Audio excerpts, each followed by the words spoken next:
গত 22 ফেব্রুয়ারি দিনাজপুর জেলার সুযোগ্য পুলিশ সুপার মহোদয় জনাব মোহাম্মদ মারুফ হোসেন স্যার আমাদের ফুলবাড়ি থানায় উপজেলা আয়োজনে অংশগ্রহণ করেছিলেন। সেখানে আপনাদের এলাকাবাসীর দাবি ছিল যে এখানে যেন নতুন করে আবার ট্রাফিক ব্যবস্থা চালু করা হয়। দীর্ঘদিন এখানে ট্রাফিক ব্যবস্থা চালু ছিল না, না থাকার প্রেক্ষিতে এখানে যানজট সচরাচর লেগেই থাকতো।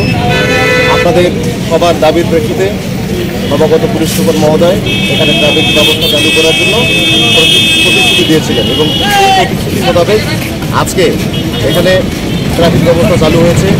আমরা আশা করব যে ফুলবাড়িবাসী আমাদেরকে আপনারা এই ট্রাফিক ব্যবস্থাপনা সুষ্ঠুভাবে সম্পন্ন করার জন্য সার্বিকভাবে সহযোগিতা করবেন।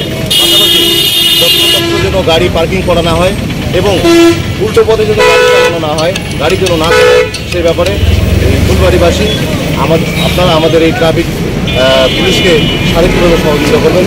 আপনাদের সহযোগিতায় আমরা একটি ফুলবাড়ি এই থানা এলাকাকে এবং এই মহাসড়ককে আমরা যানজট মুক্ত করতে চাই। ফুলবাড়িবাসীর দীর্ঘদিনের দাবি ছিল এখানে ট্রাফিক ব্যবস্থা উন্নয়ন করার জন্য।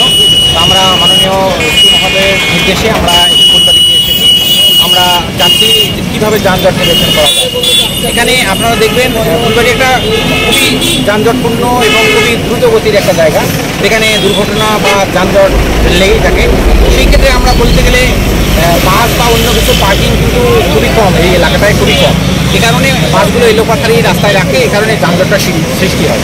তো আমরা যাতে জনগণের উপকার করতে পারি, জনগণ যাতে অযাচিত কোনো দুর্ঘটনার শিকার না হয়, এই জন্য আমরা যানজট নিরসনে কাজ করছি।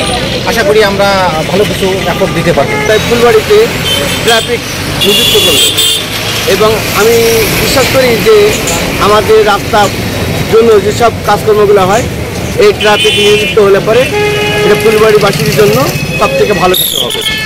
আর আমরা চাই যে ট্রাফিক নিযুক্ত থাক, এতে করে আমাদের যানজট কমবে এবং আইন শৃঙ্খলা বিঘ্নিত ঘটবে না।